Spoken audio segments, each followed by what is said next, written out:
Good morning or afternoon, everyone, depending on where you are. This is Runkat Usman with JBS International, and thank you for joining us for today's Stigma Webinar Series Part 1, Addressing Stigma, what is it, and what can we do about it? Before we begin, I'd like to review some housekeeping items. Due to the high number of participants on this call, all participant lines will be muted for the duration of this webinar session. If you have any comments or questions, please submit them at any time by using the Q&A feature. To open your Q&A window, please click on the Q&A icon located in the bottom center of your Zoom window. If you experience any technical issues during this webinar, please message us using the chat feature, which is located at the bottom center of your screen, or email us at arcor-ta@jbsinternational.com. Lastly, this is a recorded event and your participation grants consent to be recorded. The recorded webinar and PowerPoint slides will be available and sent to the participants at a later date. Today's presenter is Donald McDonald. Donald, I'll turn it over to you. Well, thank you. Thank you very much. Welcome, everybody. I'm really delighted that you're here. I'm delighted that you have seen the need for addressing stigma. I'm not delighted that that's the case, but stigma, prejudice is present, discriminatory barriers exist. You've identified the need in your community. HRSA has recognized the high relevance of this issue and prioritized it for you not to miss in your strategies to decrease morbidity and mortality associated with substance use disorder. So that's the why of stigma. Stigma is not an afterthought. Stigma is a measurable barrier to help seeking, to accessing adequate and appropriate care when it is needed most, to accessing recovery support services in one's community, and to the opportunity to live full lives once one is in recovery. You get to address that at every level, in every sector, and that's strong work, and you're going to make a huge difference with this. So first, we need to talk about what is stigma. I want to be interactive in this process, so using the chat feature, we're going to use the Q&A feature for any, questions that you've come up with, solid questions that I need to take some time to address or someone on the panel can address. But a chat feature for the interactive component. What is stigma? There's going to be no real wrong answer here. And I'm going to come at you with a consensus definition eventually. So what is stigma? All panelists and attendees. So select that so everyone can see it. Measurable what? Mark of disgrace, stereotyping behaviors of individuals, projecting shame. Oh, that's interesting. And you can type in, you can select all panelists and attendees in your chat so that all of your peers can see your comments as well. They will benefit from it. Perception, that is overgeneralized. Discrimination, pure judgment, negative attitudes, judgment, stereotype. Judgment based on assumptions. Fear is there. Biases, judgment, negative outlooks. Attitude that you may or may not realize exists. Nicely done, Betsy. Lack of knowledge and experience, born out of some ignorance. Deanne, very cool. Preconceived perceptions. You all have something to say about this. This is splendid. Not accepting another for who they are. Negative judgments based on limited information. I'm seeing a thread here that there's a bias. The bias can be born out of ignorance. It can be born out of fear. The bias can manifest as a discriminatory act. Very cool. A barrier, negative views. Very nicely done. Very nicely done. Well, let's move to that consensus definition that I was talking to you about. There's actually a international conference on stigma that comes together. I selected this definition because, all these experts coming together. And I'm delighted at this definition because it touches on stigma's impact on dignity, its capacity to marginalize affected individuals. It's a human rights violation when it manifests itself. Um, Full potential. And this aligns with my favorite definition of recovery that deals with, this process of improved wellness, this opportunity to actualize one's full potential. And lastly, that one there goes right back to the founding of this nation with our Declaration of Independence, the pursuit of happiness. So stigma, when it marks individuals and turns into experiences or discriminatory barriers, it's just downright un-American. Stigma has ancient roots. Stigma literally, biblically, is a mark deliberately placed upon an individual for a transgression against God so that we might banish them, avoid them, or trod them underfoot, but a way of our knowing that this individual is literally cursed. This definition describes that mark in terms that we understand today. A mark, a attribute, an attribute, whether it is your race, your gender identity, your sexual orientation, your ability status, your diagnoses, whatever, you become that mark. And the rest of the content of your character is discredited. You become a thing. And when this happens, we have the ability as humans to do inhumane things to other folks because we have labeled them based upon an attribute. It provides this cognitive and emotional barrier for us. I'm a war veteran. I'm not a combat veteran, but I'm a war veteran.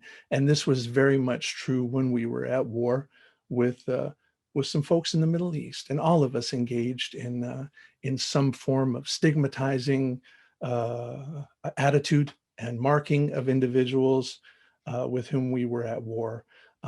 But the irony is this same pejorative language, these same labels were just as applicable to the individuals whom we were attempting to liberate. And isn't that an interesting metaphor for the war on drugs, the unintended casualties of this war on drugs? So that ancient stain. Internalized stigma is an interesting concept, has been studied. The negative health outcomes of internalized stigma have been studied. This I call an insidious form of shame. When we are exposed to these stigmatizing assumptions, stigmatizing language, stereotypes repeatedly, we are already vulnerable. We begin to believe them about ourselves. And I can speak from personal experience that I believed every stigmatizing assumption and stereotype about my person as I experienced severe mental and substance use disorders. And I can tell you that it didn't end the day that I initiated recovery. It didn't end 2 years, 3 years, 4 years. It didn't end 5 years into recovery. It began to dissipate about 7 years into my now 16-year recovery process. This is a crime perpetrated against our fellow humans, that they take this on board. And this is not just unique to, ability status or behavioral health. This is also true of all the other stigmatizing markings that we place upon individuals so that they wake up one morning hating themselves for who they see in the mirror. We ought not do that. So far I've been talking to you about stigma against people who use drugs, our perceptions against people who use drugs, people experiencing substance use disorder, and people in recovery even. The stigma surrounding individuals, even in sustained recovery from substance use disorder, continues. I want to point out one interesting type of stigma as well, and that's something I've been digging into lately, is recovery pathway bias. So even within communities of recovery, um, prejudice exists, a caste system may exist, discriminatory barriers may exist. And this is true, once again, the crime that we commit against humans within most marginalized populations. You will see, even within that population, a degree of bias and discrimination going on based upon a caste system created within that marginalized community. And here I quote the sublime Lenny Kravitz, but what I really want to know is, are you going to go my way? So let's take a look at definitions of recovery. And this is important for you to know as you begin to uh, design or enhance or implement anti-stigma or anti-prejudice activities. And as you begin to hire peers and integrate peers into your workforce, must be very mindful that biases are explored. Biases are not bad. Biases can be celebrated. I'm particularly quite a fan of my recovery pathway and the affiliation and the folks and the subgroups with whom I was attached. But I have learned not to let that affinity get in the way of my effectiveness as a professional, helping people to find recovery through their pathway. I start with the 12-step culture because it bore the full burden of continuing care in this country for nearly 9 decades now.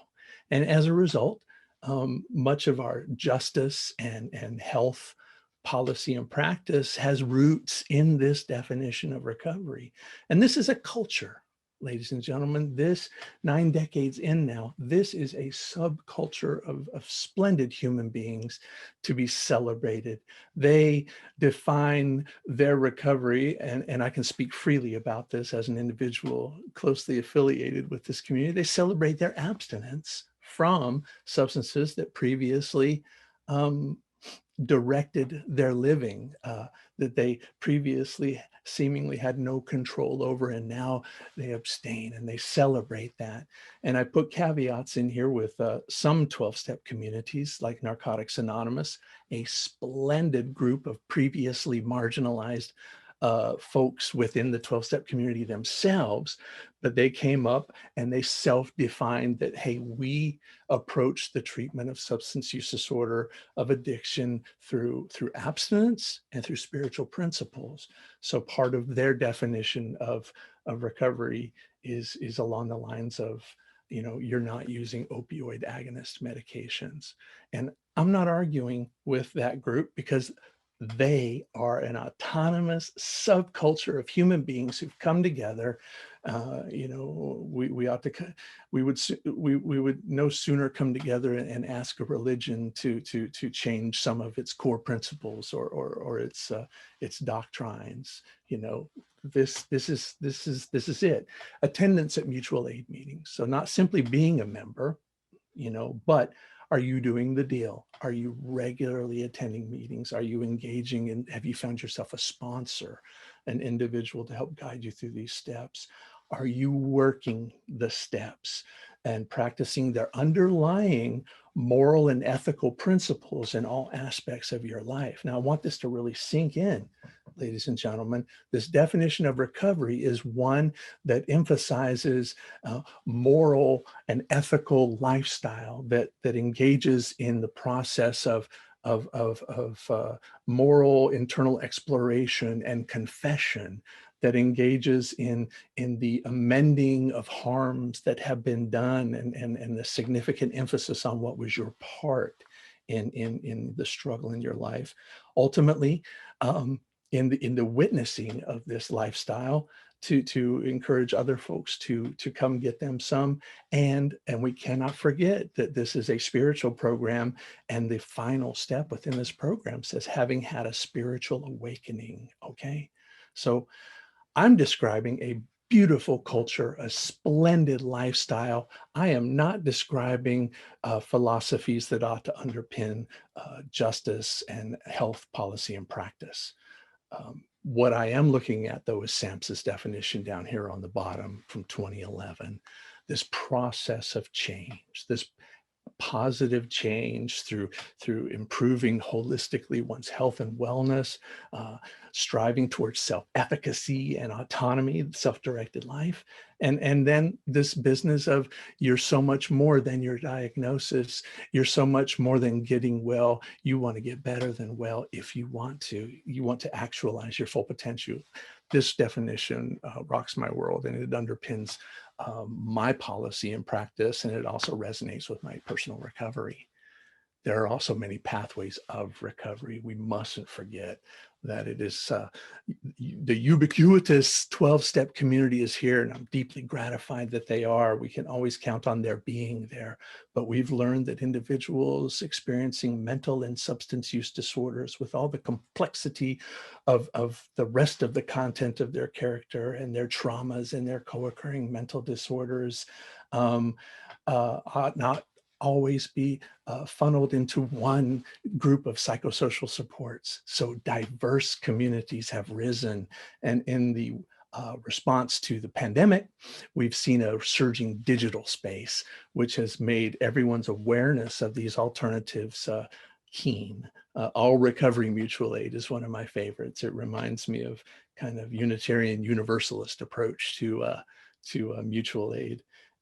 New Kids on the Block, this harm reduction mutual aid is exciting. Uh, Very cool. And medication supported, as you have been discovering, as you have been enhancing your opioid use disorder responses. And part of treating opioid use disorder is recommending psychosocial supports for folks who may need that, may want that. And we've discovered that some mutual aid psychosocial supports may have some bias against medications, opioid agonists, or even psychotropics. So deliberately mutual aid programs were created to not have that obstacle. One exciting one is Medication Assisted Recovery Anonymous, or MARA. So there's that. So continuing along the lines of exploring recovery pathway bias, as you expand your peer-based workforce, know this: it is not the peer or clinician in recovery with biases that should concern you. It is the ones who claim they have none. We all have biases. We come about them honestly, whether it's a celebration of our culture or whether it is what we have witnessed in our practice, the chaos that we experience, the pain and struggle to family members and community members that we witness, and our perception is based upon that. So we have these biases, we come about them honestly. What is untenable is not exploring those biases with the full knowledge that unexplored biases lead to poor care. It leads to poor care. It leads to barriers in help seeking. And so do it with all of your staff, not just your clinicians and peers in recovery, but all of your staff. Explore these biases, create safe space to do so. If you can, hire a third party if you have to, but exploring our biases is where it's at. All right, let me double check the chat to make sure I've not missed anything. Yeah, and it can be easy, Jennifer, from the outside to look at this subculture and feel some kind of way. But yeah, and I've felt that. I've been a part of that subculture, and tried to make some changes from the inside. But the fact is, that's how they roll. So we create additional mutual aid experiences, other mutual aid experiences for folks. Let that community be who they be, or let them change from the inside if that is what that community ends up wanting to do. And I have a notion that may be the future of Narcotics Anonymous. But we'll see. I have nothing against them. I think they're splendid. All right, and the Q&A has been answered a whole bunch and some dismissed. Okay, very good. I'm going to continue now. So Here we are 20 minutes in to this process. I think I had actually an additional question. What do you do with these biases once you discover them? Um, Create brave spaces. Nice. So what do you do with these biases? There's the question. There's the question. Through supervision, through a peer group of their own, creating the safe space through education within your organization or your provider space on what biases are and how they impact the care that you provide. And this will bake your noodle, how they impact your self-care, because harboring biases as a helper can do quite a number on your self-care, and it is a promoter of burnout as well. And my beloved wife is a labor and delivery nurse now for 3 decades, and those are splendid group of human beings who have dedicated their life to helping women have healthy births with healthy babies. And but when nurses encounter people with substance use disorders, it can make you feel some kind of way, right? And this creates conflict between your persona, which is that of an empathic, compassionate helper, and dealing with this, I'm feeling some kind of way. And I keep saying that over and over again, but this creates some internalized stigma of your own. So explore those. And I guess what I would caution folks to do is it's easy for us to come out against prejudices, to come out against biases, these internal processes, these perceptions. And the more that we negatively stigmatize biases and prejudices, the less likely they're going to come out and be processed in an open space. And creating brave spaces helps. Yes. And we'll hit a Q&A session at the end. I'm looking forward to going through these questions. So what can we do about it?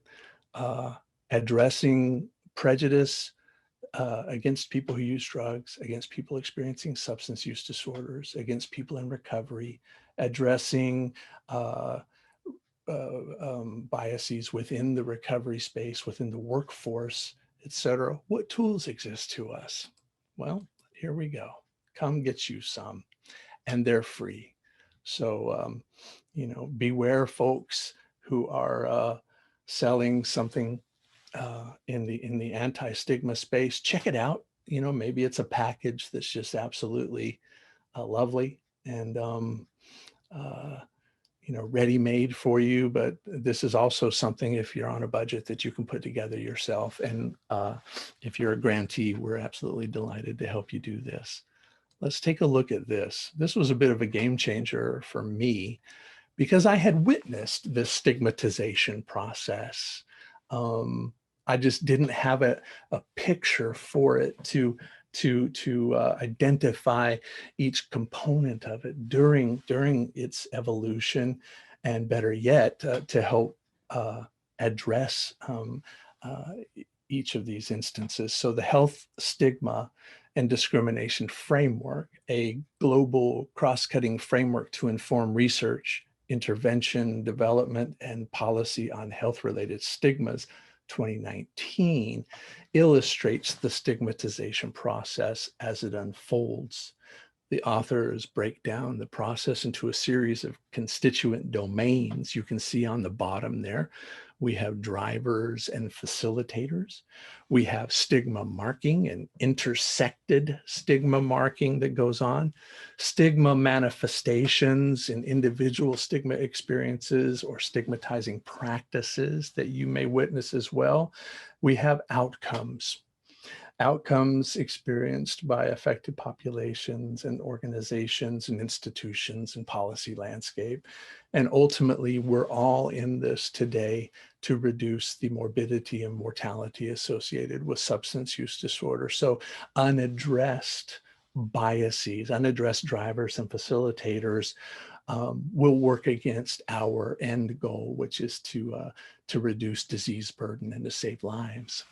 So let's talk about this, some interactive time for us here. as we're looking at the bottom there, drivers. Now, this particular design is developed around HIV. So you see one of the drivers is this internal fear of infection or a fear of social and economic ramifications. Some of the universal concepts we see here are this lack of awareness or social judgment or blame or stereotypes and prejudice. I love the input y'all gave from the questionnaire that we sent out. I wonder if you'd throw in the chat some examples of drivers as it relates to this particular framework. Some of the examples of drivers of substance use disorder stigma. And I saw many of them in your in the feedback that you were giving us in the chat feature. What are some examples of stereotypes? And we hold these stereotypes in our head based upon what we've seen in the media or what we've seen in maybe our critical care setting. We're only seeing one representation: resentment for being a financial burden, drug seekers, so labels, having attitudes, a stereotype that they're all of a low socioeconomic status, weak, an assumption that recovery is not real, misinformation that syringe service programs encourage use. So these drivers can even be in the face of overwhelming data that show us it's not true. Yeah, this strong concerns about MOUD diversion.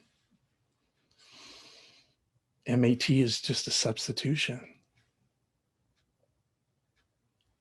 Moral failings and religious beliefs. Bad people. Okay, so these all are addictions of choice. These are all drivers that live inside of our individual melons, right?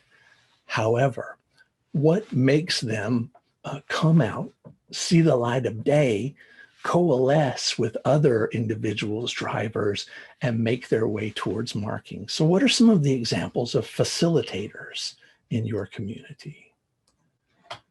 And there's some intersection with cultural norms and social and gender norms, but let's talk about maybe some of the legal environment and some of the health policy that exists. I know in my own state, I would likely throw our General Assembly's unwillingness to expand Medicaid within the facilitator category. Discharging someone from MAT services for a positive UDS. Yes. A hospital cultural norm where we can respond to people in a certain way. Yes, the legislative landscape around substance use disorder can be a facilitator.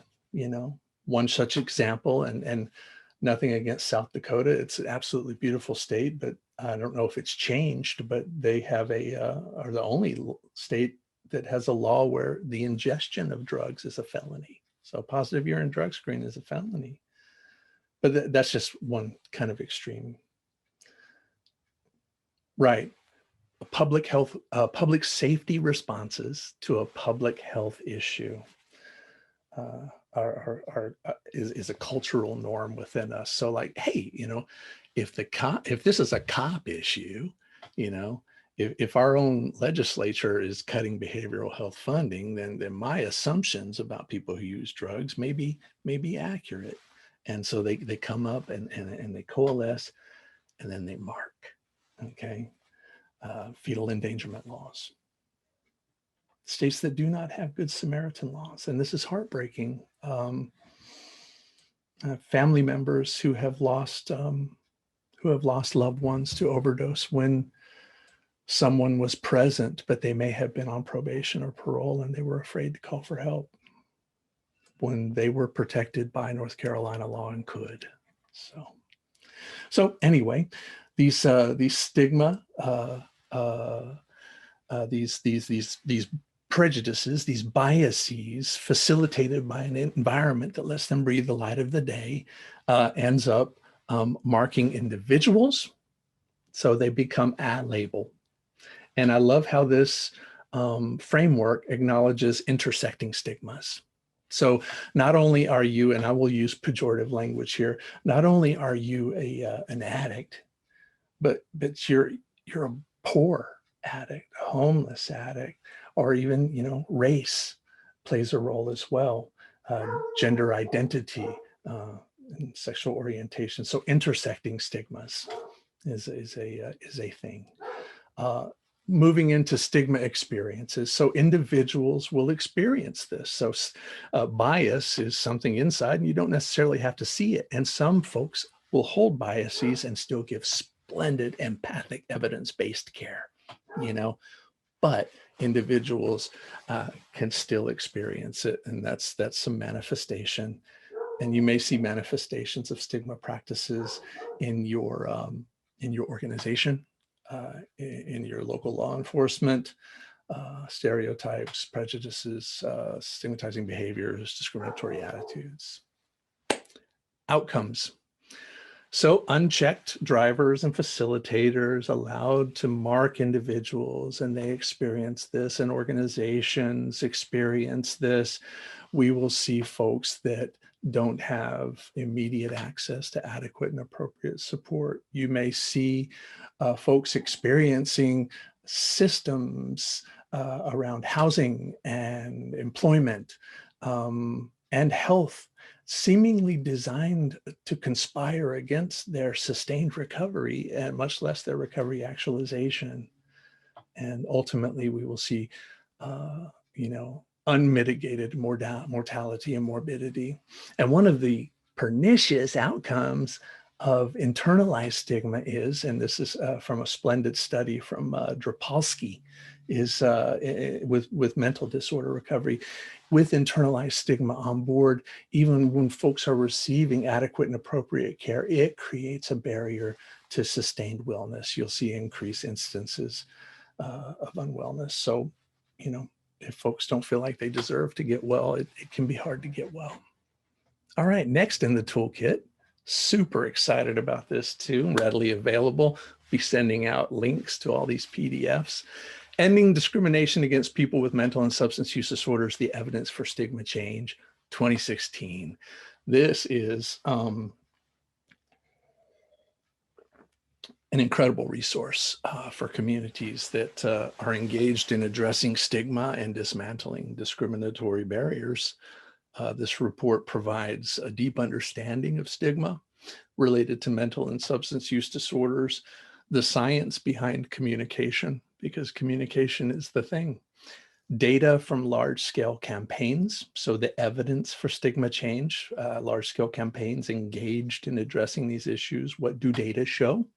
So hence we can say I'm engaging in data-supported or evidence-supported, or if you're slightly more daring, I'm engaging in evidence-based anti-stigma activities. And so the evidence also, it shows behind specific activities that you may want to engage in. The encouraging of using accurate and non-stigmatizing language, the promotion of context strategy or storytelling campaigns, education. You know, we need to go about educating folks about what causes substance use disorder. Why do people use drugs? What role do ACEs play in the experience of substance use disorder? Education has an impact. And activism. So organizing and mobilizing impacted individuals to formally protest misrepresentations of that community, of discrimination against that community, to come together and organize protest. There is evidence in this particular work to support that as well. So that's very exciting. Going to jump into the chat real quick. More examples. lack of reentry plans for society. Yeah. Um, yeah, I mean, if y'all are engaged in addressing the mortality associated with opioid use, and you don't have some kind of engagement with carceral populations, you're missing out on an opportunity, and it could possibly be associated with stigma. Don't give them syringe. If you don't give them syringes, they won't use, and we just know that's just not true. I mean, um, I've been in a peer group of IV drug users where we used syringes until they couldn't penetrate the skin anymore. You know, we will continue uh, even in the absence of clean syringes. That's a fact. Jumping into the Q&A to see if there's anything imminent that we can't wait until the end. Got some good stuff coming from Jerry, so we'll jump into that at the end. Let's talk about national resources that are available to you to help you as you. One thing I want to jump back into was this framework. So along with the resources, we'll be sending you our questionnaires where you can, measure the presence of these drivers. And you, through a process of surveying your landscape, can document the facilitators, and through a process of surveying, document some other facilitators and organizational manifestations of stigma practice. So what I'm saying is that each area of the stigmatization process, you have the capacity to measure its presence and volume, and to also measure the impact your initiatives have on decreasing it over time.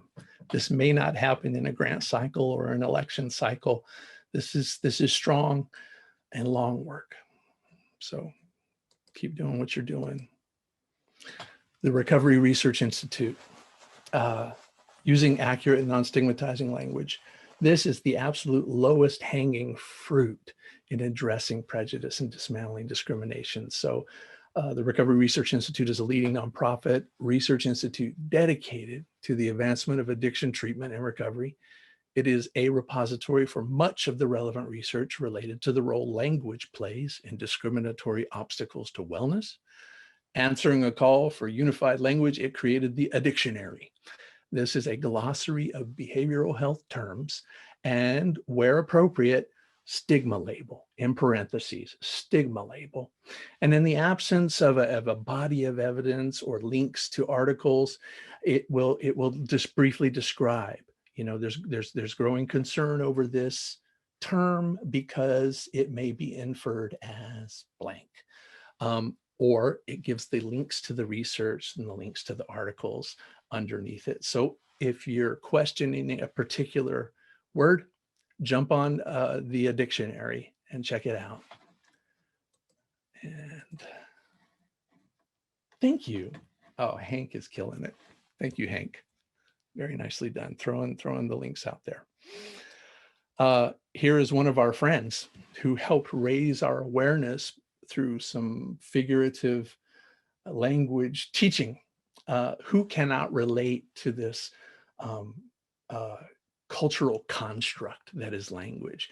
Who did not run up to their mom and dad with a fistful of dandelions at some point in your life, only to possibly learn that these were actually invasive weeds. And it's a cultural construct. We can see beauty where we want to see beauty. We can see value where we want to see value, but we begin to label things when our intention is to destroy them, to rally every resource we have available to destroy them, or in the instance of, say, daffodils, to rally every ounce of science and wherewithal to enhance the beauty and the longevity up to and even including talking to them. So this is what happens. And that's me and Don enjoying a delicious slice of apple pie. You may, if you came to our reverse site visit 1 year ago this month, the last time we came together, God bless HRSA for the putting language on the back of everyone's name card, and we created this document with some of the the low-hanging fruit, substance abuse. We have a really great body of evidence showing that that is something that needs to die. Okay, it's not even clinically accurate anymore. It's not in the DSM-5. It's a powerful word, substance abuse, and it propagates the self-inflicted myth of substance use disorder. If you hadn't abused the drugs, this wouldn't have happened. And it's also a misrepresentation in primary prevention. Do we want children not to abuse heroin, or do we want them not to use or smoke cigarettes? So anyway, alcoholics and addicts, this is slightly a more nuanced area, because as I told you, this is a 9 decades old subculture with empowering self-identification labels.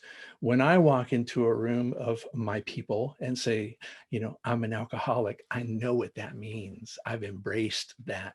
And however, the general public, providers, policymakers, other sectors, you don't get to use these words.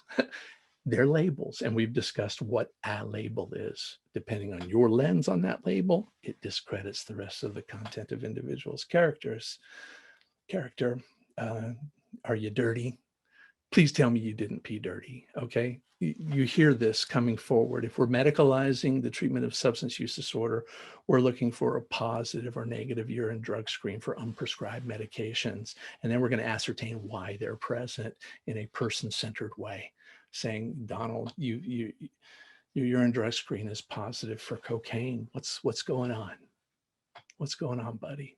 And I'm more likely to talk to you about it. I don't want to be called a former addict. I'm a person in recovery. And then it goes on from there. I was almost reluctant to put the pejorative language on there, junkies, druggies, crackheads, all that stuff, because if you're using that language, you're in the wrong line of work. And that's a fact. So you don't use that language in front of your kids. You shouldn't use it at all. Faces and voices of recovery. Now, this is contact strategy, kind of. In its purest form, the contact hypothesis is, it played out for me once when I was a preschool music teacher. And I had been teaching at this Baptist preschool for a couple years. And I was the only male teacher.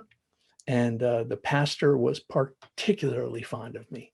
I was a second son to him. So proud to have a male teacher at this preschool. And I was a fine, upstanding fellow and a lot of love. But this happened to be the same church where I met with my people, my mutual aid group on weekends. And I would always have a little bit of hesitation around being seen by my parents or by the staff at the church. So I kept that compartmented. But one night, as I was setting up for that meeting and the pastor came rolling down the hall, I thought, oh, here we go. And he put his hand on my shoulder and he said, Donald, I'm so proud of you for helping these people.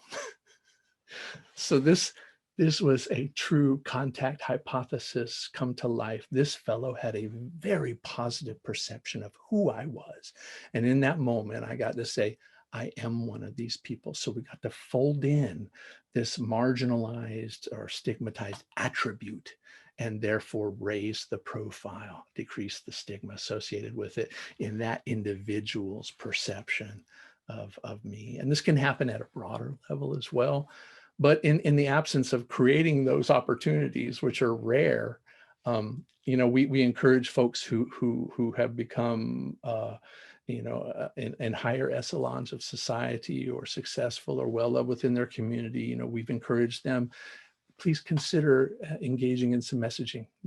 Celebrate your recovery status to engage in this. But storytelling is another thing that we can do, but we have to be responsible in that. So Faces and Voices of Recovery is dedicated to organizing and mobilizing people impacted by substance use disorder into recovery community organizations. RCOs promote human rights and access to resources through advocacy and education. Storytelling by affected populations is a key strategy. So it created Our Stories Have Power recovery community messaging training. This is a research-based training that gives recovery community members the tools to tell their stories more impactfully in an empowering and a non-stigmatizing way. So come get you some of that, facesandvoicesofrecovery.org. This was a leader in that space. He's still around. He's still blogging, and williamwhitepapers.com. Come check it out. Bill White. This was part of the recovery community messaging training, and honestly, a direct appeal to 12-step communities of recovery, with concerns about anonymity and affiliation, revealing one's affiliation, wanting to be humble, wanting to not wreck a tradition that has held for over 8 decades.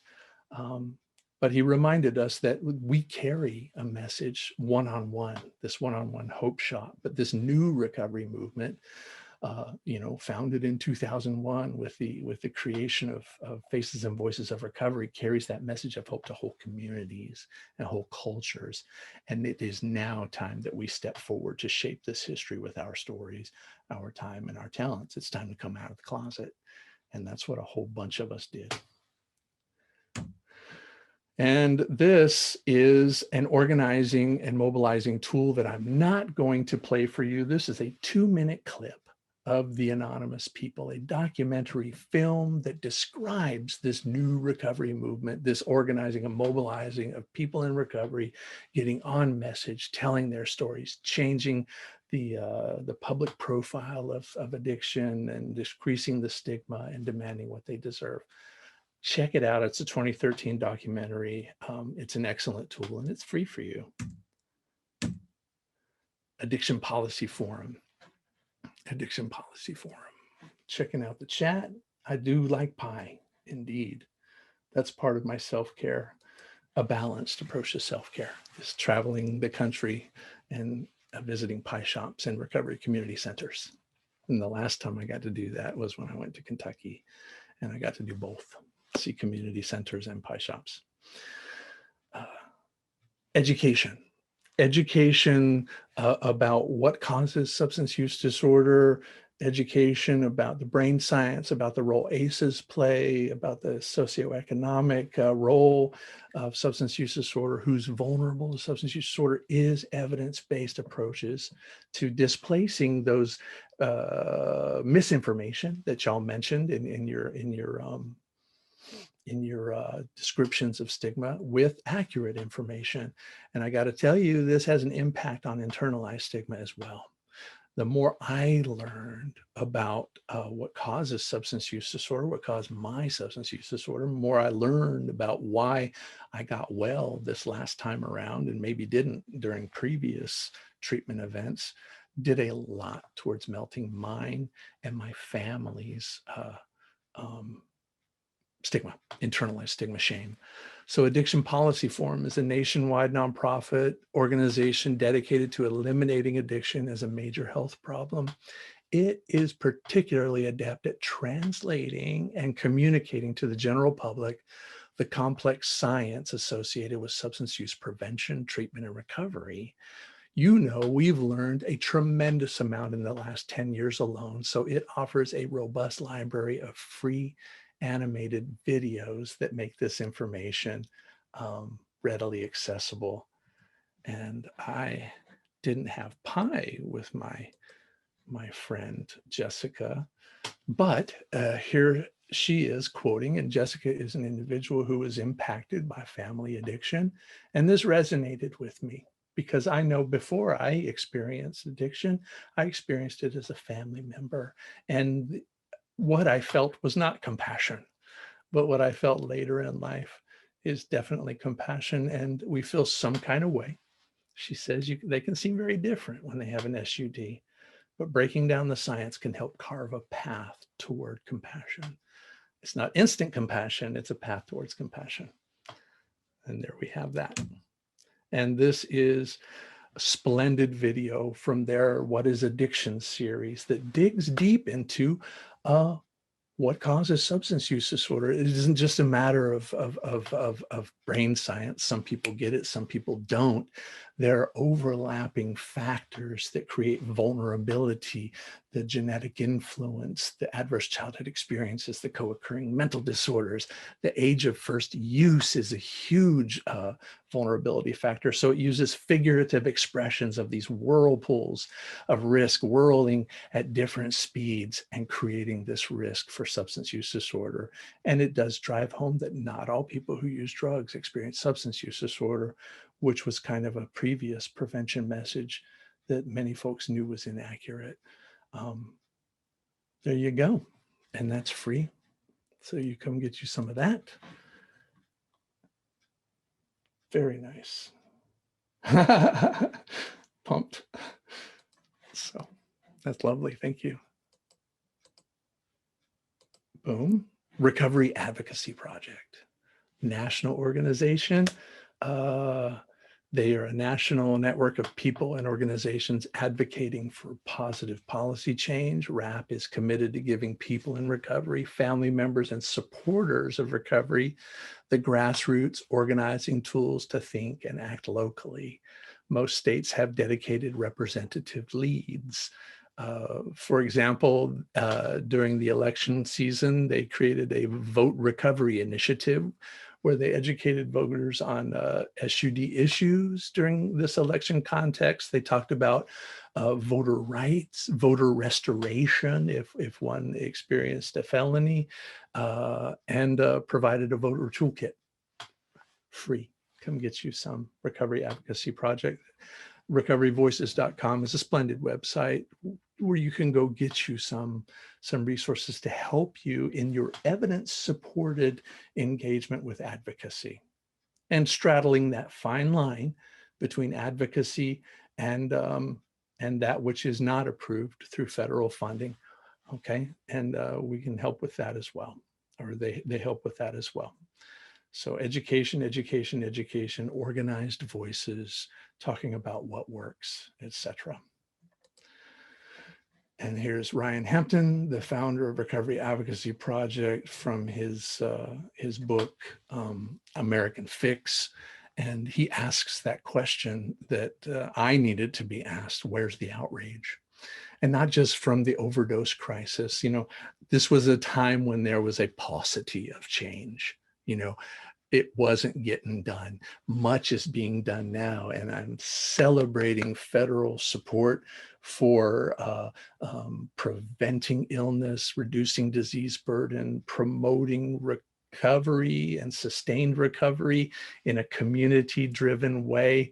We're seeing splendid work, and I would want to believe that much of this support we're seeing is a result of advocacy.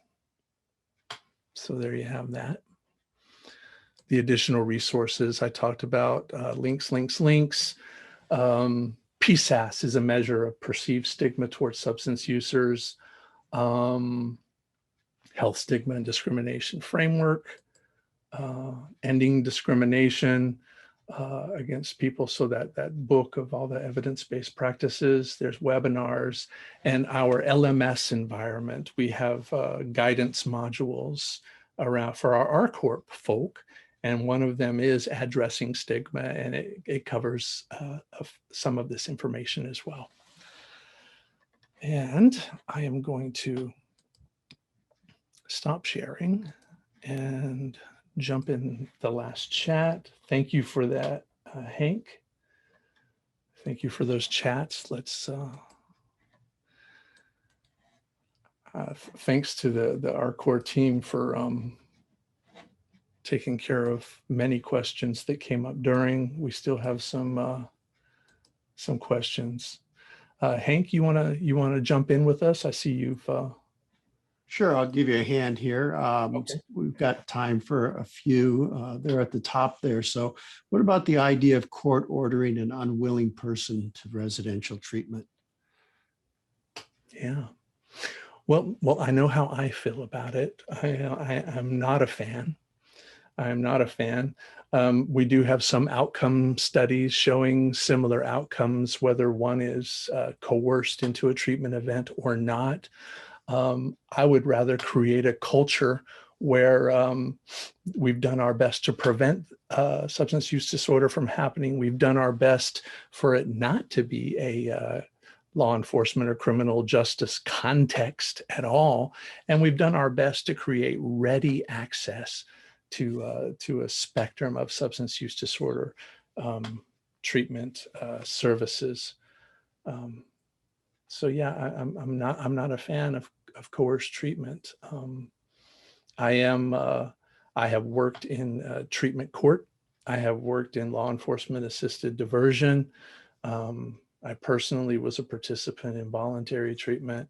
I have been one who previously had touted the evidence supporting, equal outcomes. But I think just on a citizenry autonomy level, that's something that ought to be avoided. And treatment isn't always what is called for. Popping positive for a urine drug screen or having illicit drugs in your home does not necessarily mean that you need treatment. Okay. So. All right. Let's approach Jennifer's question. Certainly brings up issues of disparity. Are there good resources on what the differences are in race and ethnicity from a recovery perspective, particularly those who enter recovery? Right. I'm going to tell you right now, you're asking for good resources. And then that would be, data. I'm going to have to tell you no, but the discussion about it is thriving right now within the recovery community, within the treatment community, as we're just discussing social determinants of health, as people are coming forward with their experiences. I know that a good friend of mine wrote an article about these experiences. Tessie Castillo wrote an article about the varied recovery experiences by BIPOC populations. And I'm so sorry I look so distracted, but I'm having a very difficult moment right now, trying to bring up some good information for you. My friend, Ariel Britt, Air Britt, just got a gig. Now she's a Black woman in recovery, outspoken about the inequity of that experience. She works at the ONDCP right now. So I'm expecting to see some exciting stuff there. It is certainly not BIPOC's population to make the solutions, but I'm excited to see that voice represented at the ONDCP level. Ariel Britt, Air Britt, has received an appointment at ONDCP. Yep. Great. Thanks for that. Interesting question.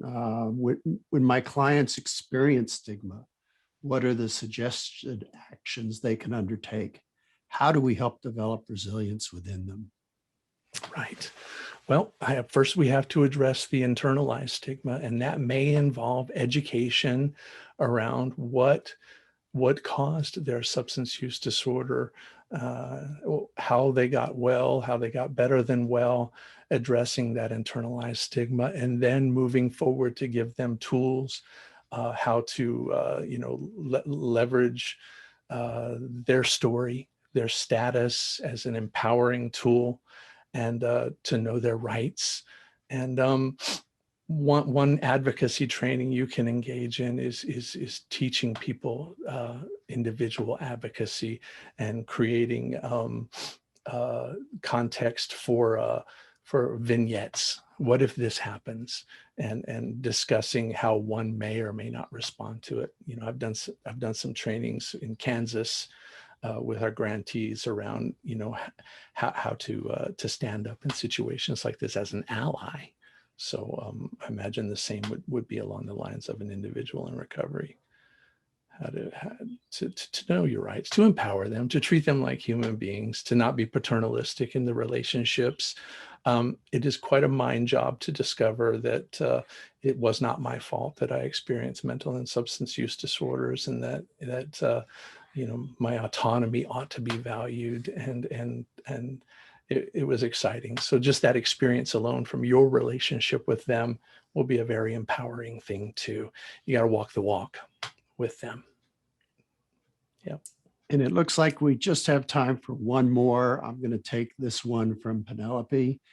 Is ultimate destigmatization the act of not recognizing that opioid use is a disorder, despite our assessment that the use is counter to healthy? Oh, I thought you were going to answer that, Hank. You You're said the I'll take expert. that one. I'm sorry. I'll take that one for you. Oh gosh, what was the question again? I'm sorry. Is the ultimate destigmatization the act of not recognizing the opioid use as a disorder, despite our assessment that the use is counter to healthy? So how do you handle that dichotomy? Oh gosh. Well, that sounds awful complicated. We could talk about it offline so that I could fully comprehend where you're coming from with that question, and it has a lot of layers to it.